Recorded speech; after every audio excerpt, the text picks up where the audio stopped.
Good morning everyone. দুদিন হলো বাড়িতে এসেছি। আজ ঘুমটাও অনেক ভালো হয়েছিল। তো ঘুম থেকে ওঠার পরে সচরাচর আমি ডাইরেক্ট বিছানার থেকে নেমে যাই না, আমি একটু বসে ধ্যান করি বলতে গেলে, ভাবি কী করব। তো আজকে বাইরের ওয়েদারটা অনেক সুন্দর ছিল, প্রচুর রোদও ছিল। তারপর পাশে দেখি বুনু আর্ট করছে। তারপর উঠে নিয়ে দেখলাম বিছানাটাকে তো গুছোতেই হবে, গুছিয়ে নিলাম। গুছিয়ে তারপর চলে গেলাম ব্রাশ করতে। আর ব্রাশ করতে তো হবেই, এটা উঠেই করতে হবে। তারপর ব্রাশে একটু জল লাগিয়ে ব্রাশ করে নিতে শুরু করলাম। বাইরের ওয়েদারটা সত্যি আজকে ভীষণ রোদ উঠেছে। তারপর ব্রাশ করতে করতে একটু বাইরের ওয়েদারটা ফিল করছিলাম। তারপর মুখ ঠুক ধুয়ে চলে গেলাম রান্নাঘরে জল খেতে। ফার্স্ট অফ অল তো জল খেতেই হবে, সকালে ঘুম থেকে উঠে আগে জল খেয়ে তারপর আমি চলে গেলাম জল নিয়ে এক্সারসাইজ করতে। এক্সারসাইজ করে ভীষণ হাঁপিয়ে গেছিলাম, প্রচণ্ড খিদেও পেয়েছিল। তো কী খাবো ভাবতে ভাবতে ভাবলাম জলমুড়ি খেয়ে নিই। তারপর জলমুড়ি রেডি করলাম।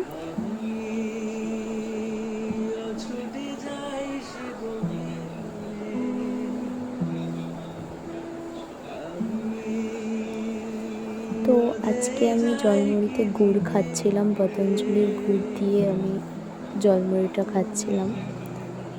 তারপর আর কি একটু মোবাইল তো দেখতেই হবে, সেটা না দেখলে হয়। তারপর মা আজকে বলেছে রান্নাটা করতে, আর মা অন্য কাজ করবে। তো আজকে সম্পূর্ণ রান্না আমিই করেছি।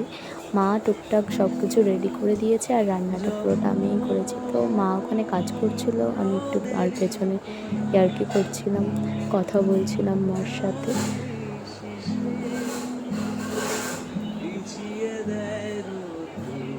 তারপর কাজে লেগে পড়ি আমি আমার। মা তারপর মাছ ধুতে শুরু করে, মাছ টাছ ধুয়ে দেয় মা। তারপর আমি আমার রান্না করতে শুরু করি। আজকে অনেক কিছুই রান্না করেছিলাম, আবার অনেক কিছুই করিনি। তো ফার্স্টে আমি ডাল করে নিয়েছিলাম, তারপর মিষ্টি কুমড়া ভাজা করেছিলাম।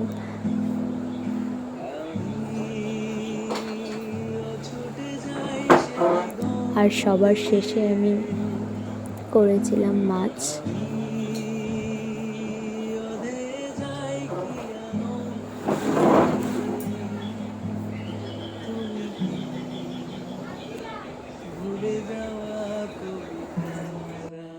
তো এরপর আমি মিষ্টি কুমড়ো ভাজাটা ভালোভাবে করে নিই।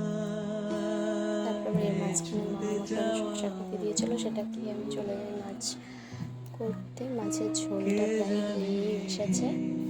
তারপর আজকে অনেকটাই লেট হয়ে গেছে আমার স্নান করতে, তো তাড়াতাড়ি মাছের ঝোলটা নামিয়ে আমি চলে যাই স্নান করতে। স্নান থেকে এসে চুলটা ফার্স্টে মুছে নিচ্ছিলাম।